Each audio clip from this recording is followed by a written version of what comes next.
Hey, everybody.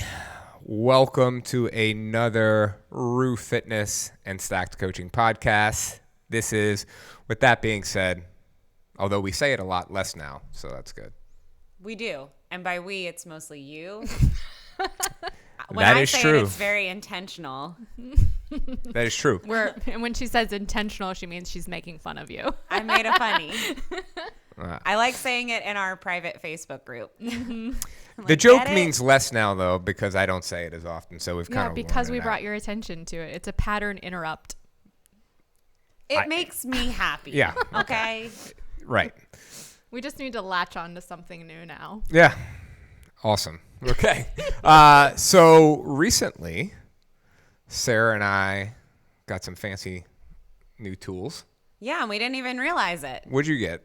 I got the Garmin Phoenix. And I got the Garmin Venue. I guess that's how you say it. Venue. I'm not sure. It's VENU.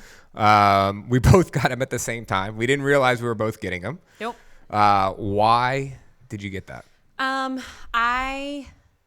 You had gotten a Whoop this summer, and it was kind of perfect. I'd been looking at some kind of wearable to track things like my sleep and my kind of the stress I was putting my body under on a day-to-day basis, see how that worked out. And what I realized is that I was using the information to make informed decisions about my sleep and my fitness and my hydration and all kinds of things. But for me, if I was going to have something on my wrist all the time, I also wanted a watch face, something where I could actually see what time it was, use it as a tool on runs, and also get even more in-depth data about what I was doing. Yeah, it's kind of similar for me where I had the Whoop as well. I wasn't wild about it. Emily had the Whoop. She killed it after 2 days. Hated having it Not on a her fan. wrist. Right. I don't But like anything on my wrist. if I was going to wear something, I wanted to be able to see a watch. Okay. And then I did want to track my runs and stuff like that. But I actually bought mine specifically to track my steps. Yeah. And the reason why is I actually wanted to see how active I was, outside of working out, and then days when I didn't work out. Right, because I think a lot of us, especially now that more people are stuck at home, they maybe escape to the gym for an hour, but are otherwise very, very sedentary. Especially because it's cold now, too. Right. And I mean, one thing we talk about all the time with Stacked Coaching is to try to divorce nutrition and fitness, right?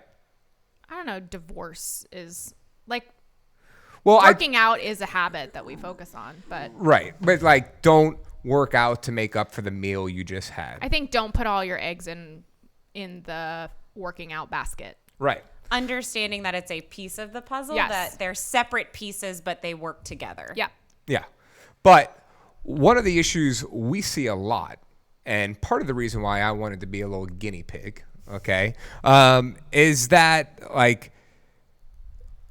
just because we work out doesn't mean that we are as active as we need to be to maintain some type of energy balance throughout the day. And then on days when you're not active, because we are so, intense with our workouts, days when we are not as intense, we tend to be more sedentary. So I kind of wanted to see what that looked like. And I see it as kind of a problem with a lot of my clients, particularly, or some of them. I don't know about you guys, but the activity level outside of working out tends to be an issue. Well, let's take a step back. You talked about energy balance, but you didn't really define it. So when we're talking about energy balance, that's the calories in, calories out equation. And it seems like it is. It's an oversimplification to losing weight. Move more than you eat in terms of calories, right? But I think a lot of times people experience, if they are heavy, trying to lose weight. They're eating like 1,000 calories a day, and they're like, "What? Why is this needle not moving for me?" Right. Or on the flip side, for some people, they have a hard time gaining weight. Yeah. Right. Yep. And people don't really understand why. And part of what is at play is moving outside of exercise. Yeah. We actually have a cute little, well, we don't. There is a cute little term for it. What's it called? NEAT. Neat. So neat. So NEAT is an acronym for non-exercise activity thermogenesis, and that's a very fancy way to say just all of the activity that you are getting outside of intentional working out. So yeah. Yeah, and I mean, I think it's more than just NEAT. NEAT is more than just for losing weight as well. Like I've read some studies recently that talked about how sitting for long periods of time, regardless of whether you work out or not, can cause cardiovascular disease, cancer, and depression. I know that there was a little, you remember when Lynn Grimm had a space in here, she had a little plaque in her office that Sitting says, is the new smoking. Yes, I remember that. and I think that a lot of people took notice. That's when the whole like standing desk thing started happening. People recognize that just sitting down all day long is something that is detracting from your health. Yeah. So why do you think it's super important in terms of our nutrition? I mean, we talked about it a little bit, but let's dive a little bit deeper into that. Well, I think that crash diets, right? Yeah. Typically what happens is you go on a pretty severe caloric reduction, right? You're in a deficit for an extended period of time. And then typically what happens is you gain all the weight back because it is sudden and immediate, and your body is like, holy cow, what's happening, right? But a lot of times when you are eating in a major caloric deficit, weight loss actually slows down because your NEAT slows down as well. Your body has all of these fun tricks to keep homeostasis. Your body likes things staying the same, right? So you probably don't even realize that you are sitting down a whole lot more because you don't have the energy to move. Yeah. Yeah, your body takes note of what systems are important and decides which ones are the most important to keep it functioning. And I find those are the people that usually feel really tired and suffer with brain fog. Their body's saying, we don't really need to worry about that. I just want to keep you upright and moving. Yep. You look really cute today, Sarah. I just want to throw that out there. I like the head down, the hair. You look really cute. You do too, Em. Oh, thanks. You know I like that sweater. But, And I mean, like and I think what happens then is those people try to eat more calories and see major weight gain really suddenly because their body has not been used to that and it has slowed down their metabolism. Yes. and I've actually talked about this in response to that. When people start CrossFit, and I'm going to use CrossFit particularly because it is high intensity interval training, Right. Okay, or any type of HIIT, but we use a lot of strength work in CrossFit with and high intensity. So one of the things that it does is it tires out our bodies. So people will see amazing results over 9 months, and then over those 9 months, your body is trying to create homeostasis, right? And so now all of a sudden your hunger catches up to your working out. And so then people start to eat more, okay? But their activity levels, or they don't adjust their diet, okay? Or their activity levels outside of CrossFit are very little because you're so intense, you work out so much, you're tired AF outside of that, and you just want to chill. You know, how many people come in on a Saturday morning, work out their ass off over the course of 45 minutes, and then don't do anything the rest of the day? A lot of people, I've been guilty as that. Part of the reason why I got this Garmin to check that out. But I think that's one of the huge problems. And then typically, just to throw this people out there, because I looked this up, all right, 150-pound woman, if she was to just get on a treadmill or an elliptical machine and just worked for 30 minutes, okay, she's going to burn about 246 calories. That is less than 2 Built Bars. I eat 2 Built Bars every single day. Right. Okay. And then I want you to think This about podcast is not sponsored by Garmin or Built Bar. Right. It is not. Truly. But if they want to sponsor us, we will accept their sponsorship. Okay. But I want you to think of that in terms of like CrossFit. Now, if you look at our workout today, we had a 15-minute, we had a warm up, a 15-minute EMOM, and then an 18-minute AMRAP. Okay. That 15-minute EMOM, you're not working out all 15 minutes. Okay. But 15 plus 18 is 33, 5 to 7 minute warm up. You're looking at maybe 40 minutes. Okay. Maybe 40 minutes of working out in an hour. So varying intensity levels and varying weight levels, you are definitely burning less than 400 calories. Okay.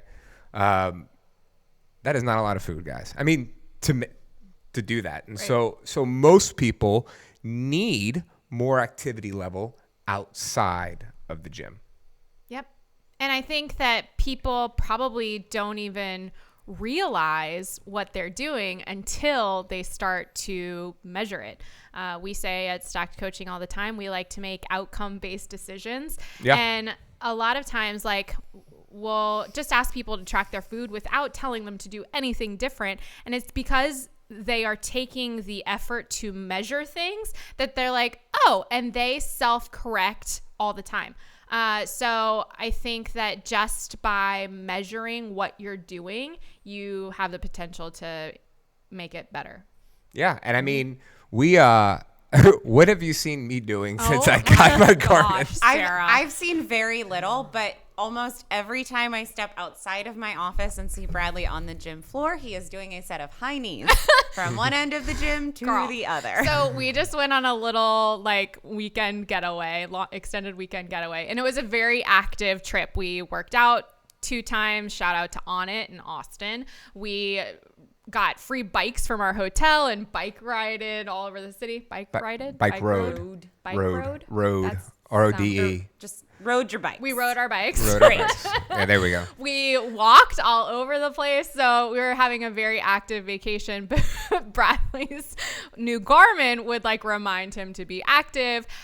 He was doing things like we would click the button to go downstairs in the elevator, you know, like Would you be like high stepping in place? Yes, and he'd be like moving to get more steps in. He had like a daily step goal. We were getting like not notifications, but he was letting me know. I'd be like, guess now, where are we at now? 5,000 steps today. Yeah. Whatever. Yeah. Yes. Yeah. But I mean, you said something about like moving around. That is part of increasing your activity level is fidgeting more. Yeah.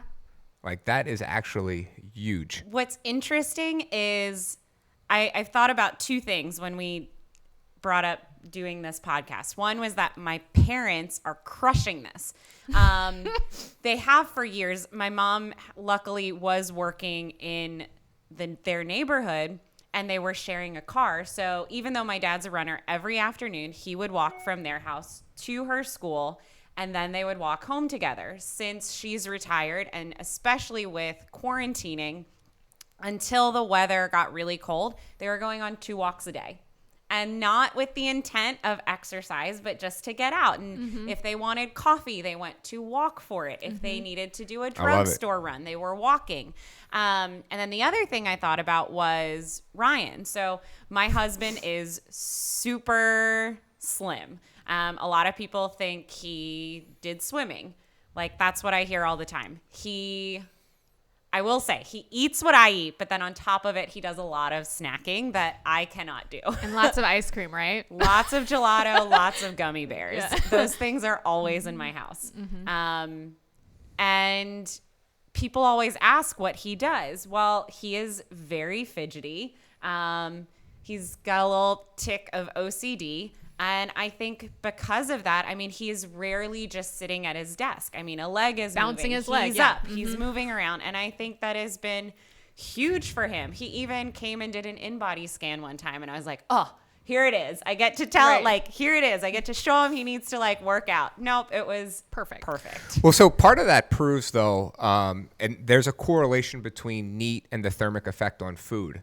And naturally skinny people, okay, have a higher thermic effect on food. So they're which usually is, hot. Yep. Yeah, and that is generally caused by higher non-exercise activity levels throughout the day. Is he usually hot? Yeah, he runs hot all the time. Yep. Like any kind of touching, and it's like a hand on a shoulder, or Me like too. my foot's touching your foot. Like Bradley That's- says I am. that's Bradley says I am the surface of the sun when I sleep. Yeah, like when we like I to am a cuddle, parent. I mean, I will cuddle, and then 10 minutes later, I'm like, you got to get off of me. And actually, generally like, our house. I rather watch like a movie in bed because I can control my environment a little bit better than if I get trapped on the inside of the sofa between her and the cushions. And then it's like within 5 minutes, sauna. I'm like, you got to get off. You got to get off. And I start to freak out. I'm like, you got to get off of me. Like, it's so hot. Part of what you said about your parents, though, reinforces the idea that Americans as a culture aren't very healthy, right? And you think about Europeans, and it's not all Europeans have cars, but everything is just like closer together, so they're more apt to walk everywhere. Yeah. And I think that people underestimate how big of an effect it can have on your health and your body composition and all, just moving more. That's one of the things Coach Morgan talked about. Like one of the biggest dislikes she had from moving to New York to here was when she goes to a nice restaurant or goes and has a restaurant meal, she would generally walk home after that. But now she's getting in a car and driving home to go home and sit Or down. even just walking to the subway. It's a few blocks. Right. And then you have to get out at your stop and walk a few blocks It home. adds up. Yeah, stuff adds up. So I have definitely tried to increase walking in my life more. I mean, I did it when we were in Georgia, and it's like if I don't get a workout in, I'm like, cool, I'm gonna go walk for 45 minutes. Yeah. It only becomes annoying. Like I told you, we got bikes from our hotel and we were biking. This pissed me off. Yeah. We biked for like 40 long time. minutes, and the step counter doesn't count. Like, I don't know You how probably it, would I have don't had understand to- how it knows. You would have had to turn on that you were biking. So yeah. that it could track your GPS. But we just get done with this 40-minute bike ride, and his Instead of move, like, watch 10 steps. blows up, and it's like, you need to be active. And I'm Bradley's like, F what the you. hell? I am active. Yeah, that happens. What have What- you noticed, like, in terms of, do you have like an average number that you're hitting a day, or do you have any goals set around by how? So my much you wanna goal move? is 8,000, but I think that's actually low. And by that is I've had 2 or 3 days since I started tracking, which has basically been since Christmas Eve, where I've hit less than 8,000. One was Sunday when we were in a plane all day. Okay. And then the other one, I can't recall, but it might have been the day we went biking. Yeah. Because we were so tired from Right. biking. We also did a workout at On It that We day. were super active. Yeah, that day. super active. And so like I didn't feel like walking, Brennan, we're gonna do lunch in a little bit. Okay, give us about 5 minutes. All right, thank you, son. We're back in virtual school at the gym. So, Yes. yeah. So because of that, I didn't do any walking. And I'll say this: days where I hit 10,000 plus steps, regardless of whether I work out or not, I just feel better. That is a fact. And actually, the day we hit 19,000 steps in Austin, my lower abs Were were sore. sore Yeah, from walking. from walking. Yeah. So that was a big notice for me. But mostly I'm tracking to see if I have activity drop levels. So if I normally average about 10,000 steps, and then 1 week if I average less than that, what does that look like in correspondence to my weight? And so that's kind of how I'm viewing that. Yeah. Cool. And just to put some perspective around it too, the trip we took to Austin had much to do about food. Yeah. It's pretty much centered around food. And it was also centered around activity, though. And your weight, I mean, we went ham on some food, and your weight didn't fluctuate. I gained that about much. 1.5 pounds. Yeah. And that includes, I don't normally drink. Okay. And by don't normally, I mean I might drink once a week. The holidays have been a little bit different. But this Austin trip, I drank every single day. Every single day, multiple drinks. And then we ate out for every single meal. Yep. We made good choices, but there was, that was why we were there. Yep. That's how we like to travel. Yep. So, but the fact that we stayed active, I only gained 1.5 pounds. And I recognize that it's probably mostly water weight, especially from the alcohol, from sodium levels, from restaurant meals. And I just got to give it a few days and I'll get it back down. That scale resilience. So I have some ways we can actually input more N.E.A.T into our lives. Okay. First one I'm going to talk about is, and this made me think about it at work yesterday because I did a workout. And then when I left the gym, I didn't coach any classes yesterday. Coaching classes makes N.E.A.T game real. changer. It makes N.E.A.T real easy. In 45 minutes of a tap class, it was like 3,000 steps. I walked,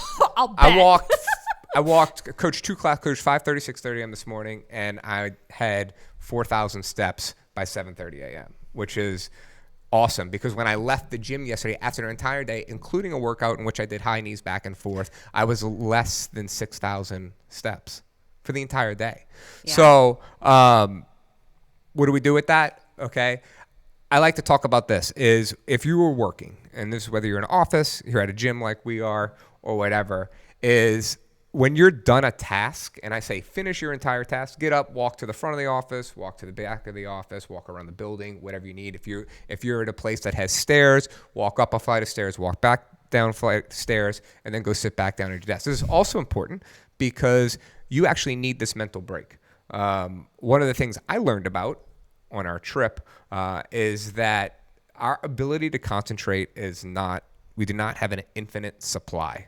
Okay, it is finite, and then you need to recharge those concentration levels. So while you do that, you might as well improve your N.E.A.T. Can I have a suggestion for that too? If you drink a lot of water, you will probably have to do that. Yeah. It's like a domino habit. If you focus on your hydration and you're drinking a ton of water, you'll have to take lots of breaks to go to the bathroom. But that's a good thing. Yeah, I'll do little things like if we get a big shipment of, especially like when I order cleaning supplies. Right. Those are big boxes. So unless I am kind of pressed for time opening them up, I will take multiple trips to the dumpster versus trying to like do a ton of them. Squeeze out of the door with like 10 boxes in my hands. And that matters probably because each trip is 100+ steps. Yeah. And believe me, that stuff adds up, and it adds up quickly. So the other one I like, and you should be doing this, I don't know why, and I'm going to tell you the reasons why you should do this, but park far away from wherever you are going. Like pick the last spot, walk to wherever you're going. I do this even in the rain. One of the reasons I like this, though, besides that I increase my N.E.A.T, is here's a hack for you. It is less stressful.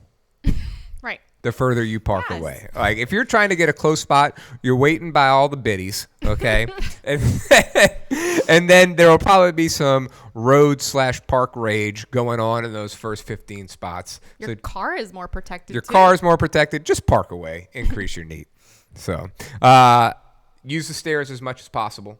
Okay, we don't have that here, but I did like the other day when I was folding clothes and bringing them up to the kids' room, like you said with the boxes, decided to take multiple trips instead of trying to bring a giant stack of clothes upstairs and having half of them fall out anyway. Mm-hmm. And yeah, it's less stressful anyway. Like you just said, if the stuff falls out on the stairs, you're going to be pissed off for the next 20 minutes about all the folding you did that was for nothing. If you have kids, play with them.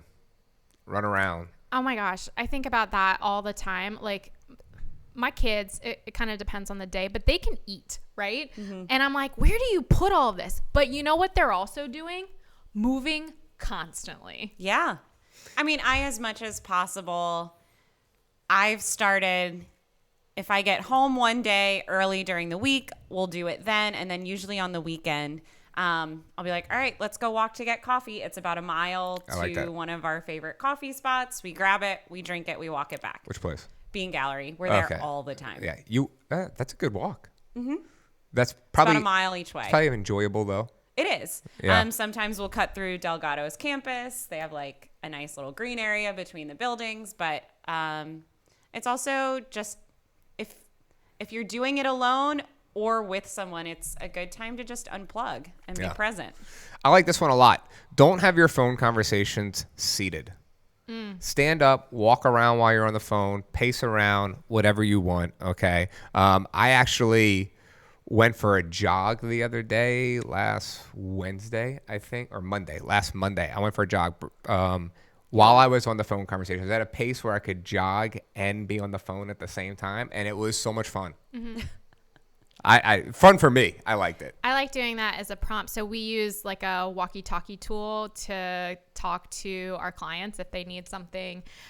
So it's a really good kind of prompt that if you have a time in your day set up where you are responding to everybody at once, so it's just not like one-offs, that you go for a walk and respond to everybody at once. Then you're batching your time and getting in your NEAT. Brennan is currently working on his NEAT by pacing back and forth. I don't know if he's listening to us. But Brennan is just walking around the office in circles. So. Walking in circles.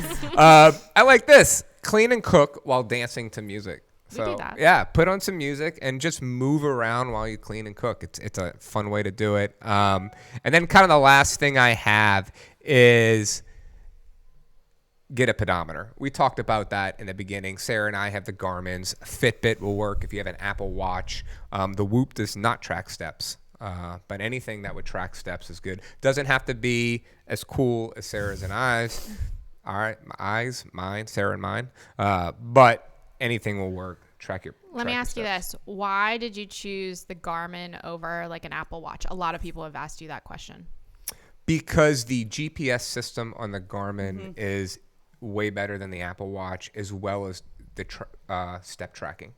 So from a fitness perspective, the Garmin is better. More accurate. I also didn't want my life connected to my wrist. Unfortunately, that happened a little bit with some social media. But you had to figure out how to disconnect it. Yes. I finally figured out how to disconnect But some people might like that. Like he was getting like Instagram notifications on his watch. He didn't like that, so he turned that off. Yeah, I have 5 different Instagram accounts that I manage, so my wrist was constantly buzzing. I have text and email. Basically, I can get the notifications during work hours, but it's turned off for the other hours, which is nice. Yeah, for sure. I just want to give people kind of some context around what they should shoot for. So I think step number 1 is just see what you're already getting and then think about that little bit better approach. How can you get a little bit more steps in while you're waiting for the elevator, like walk. But for guidelines, less than 5,000 steps a day is considered sedentary. Between 5,000 and 7,500 is somewhat active. And then over 10,000 is active. Yeah, I remember this on Christmas Day. It was like 4:35 p.m. We were at my cousin's house, and I was at like 4,500 steps, and I was like, "Oh shit!" So like I got up and left, and like I took a walk around, But you few wouldn't blocks. have done that had you not been measuring it. Right? No, I wouldn't have. I actually walked till I got 8,000 steps, and then I came back inside. Yeah. So, anything else to add, guys? No, this was neat. Yeah. So funny. All right, y'all. If you're interested in nutrition coaching, check out www.stackedcoaching.com. We do have some spots available right now. Also, if you're interested in fitness, check out rue.fitness/get started. And then finally, if you really enjoyed this podcast, make sure to share it with all your friends on all your social media accounts. Like, rate, review, subscribe, all of the above. We appreciate it. Nice things only. Love you guys. Peace. Bye.